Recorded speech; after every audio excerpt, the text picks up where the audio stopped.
ओम शांति। जो कभी अब सोचा नहीं होगा ऐसा होगा, उसके बाद दो प्रकार के बच्चे हो जाएंगे। एक है जिन्हें लगेगा इससे तो दुनिया अच्छी है, यहाँ जो हो रहा है इससे तो दुनिया अच्छी है, वो दुनिया में चले जाएंगे, माया उनको खींच लेगी। जो अंतिम दाव है माया का, तो वो माया खींच लेगी दुनिया में, इससे तो दुनिया अच्छी है। और जो दूसरे प्रकार के बच्चे हैं, जो निश्चय बुद्धि हैं, जिन्होंने भगवान को देख करके अपने जीवन को बनाया है, सौंपा है, उनके अंदर एक बेहद का वैराग्य आएगा। और इतना वैराग्य आएगा कि उसको लगेगा कि छोड़ो सब बातें, अब तपस्या करो। उस बेहद के वैराग्य से जो तपस्या आरंभ होगी, वो ही रियल तपस्या होगी। तो ऐसा बहुत जल्दी होने वाला है। इसलिए बाबा ने हम बच्चों को एक वादा दिया है कि बच्चे दिल से मेरा बाबा मेरा साथी आ जाओ, ऐसा कहेंगे तो देखना वो 1000 भुजाओं वाला कैसे आपके सामने आ जाएगा आपकी मदद के लिए। और सामने यदि अक्षौड़ी सेना भी होगी, लेकिन वो अक्षौड़ी सेना भी आपका कुछ भी बिगाड़ नहीं सकती है। इतना बाबा आपके सामने 1000 भुजा फैला करके खड़ा हो जाएगा, आपका बाल तक बांका नहीं हो सकता है, ये बाबा की गारंटी है। इसलिए हम अपने आप को झकझोरा करें, रोज अपने आप कुछ ऐसे संकल्प रखें जो हमें बैठने ना दें, जो हमें तीव्रता से आगे बढ़ने के लिए प्रेरित करते रहें। जैसे ये कल्प कल्प की बाजी है। अभी यदि हम दास दासी बन गए तो कल्प कल्प दासी दासी बनते रहेंगे। और यदि हमने श्रेष्ठ पुरुषार्थ करके अपने आप को महाराजा महारानी बना लिया, तो हम कल्प कल्प महाराजा महारानी बनते रहेंगे। तो एक सुंदर संकल्प, एक कल्प कल्प की बाजी है। मुझे अपने 20 नाखूनों का जोर लगा करके संपूर्ण पुरुषार्थ करना है, तीव्र पुरुषार्थ करना, और माता पिता के तख्त पर मुझे जाना है। ये आलस अलबेलेपन का समय नहीं है। अभी यदि सो गए तो खो देंगे अपने भाग्य को। इसलिए बाबा ने कहा कि विनाश का समय जब आएगा तो पांचों विकार और प्रकृति के पांचों तत्व क्या करेंगे, फुल फोर्स से अटैक करेंगे। और ये होने लगा है अब। और जो बहुत कच्चे हैं प्योरिटी में, वो हार मानेंगे। और जिन्होंने दबाया हुआ होगा या ज्ञान में चल दिए पवित्र रहना ही है, वो हार मान रहे हैं। लेकिन हार मानना नहीं है तो क्या और किस में विश्वास हो, तो किस में विश्वास हो, किसमें विश्वास हो कि मैं आत्मा मूल रूप से परम पवित्र हूं। जब तक तुम सर्वशक्तिवान से योग नहीं लगाओगे, आत्मा पावन नहीं बनेगी। जब तक सर्वशक्तिवान की शक्तियां ना मिलें, तब तक हमारा जो मूल स्वरूप है कि मैं परम पवित्र हूं, वो जागृत नहीं होता है। और 5 स्वरूपों का अभ्यास अंत समय में बहुत मदद करेगा, बहुत हमारी सेवा करेगा।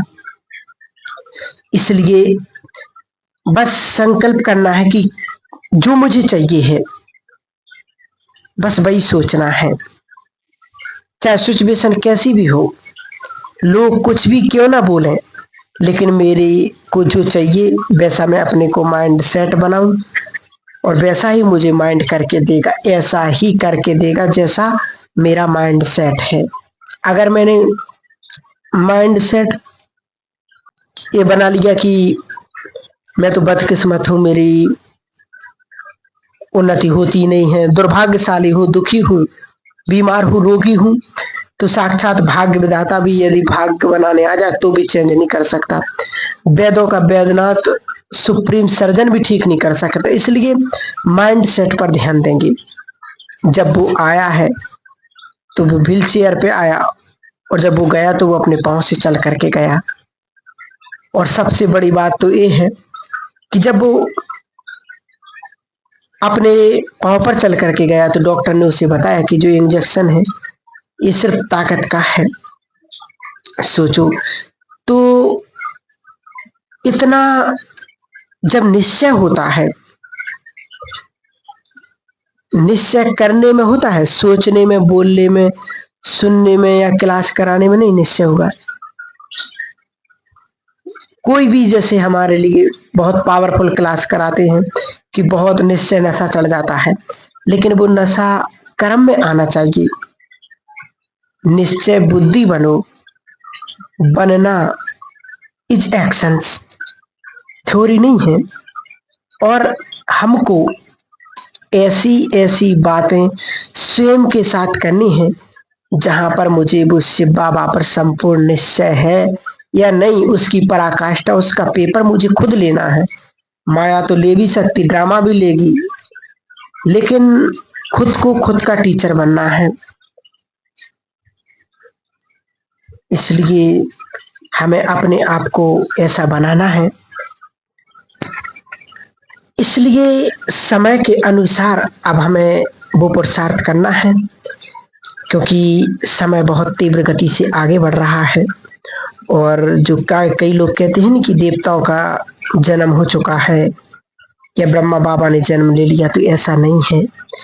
क्योंकि कई कहते 2036 में देवताओं का राज्याभिषेक हो जाएगा, लेकिन 2036 से देवताओं का आगमन होगा, जन्म होगा।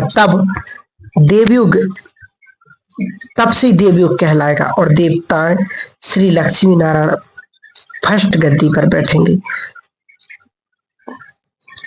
क्योंकि संगम युग को ही 100 वर्ष है, उसके बाद जब ब्रह्मा बाबा की आत्मा ऊपर जाएगी, फिर फर्स्ट जन्म श्री कृष्ण का लेकर के वो आएगी। फिर वो बड़े होंगे तो 25 साल की उम्र में ही गद्दी पर बैठते, तो ये उस अनुसार होगा। माना कि 36 में बाबा परम धाम जाएंगे, फिर आएंगे। श्री कृष्ण का जन्म कलयुग में नहीं, लेकिन कलयुग लगभग समाप्त हो जाएगा।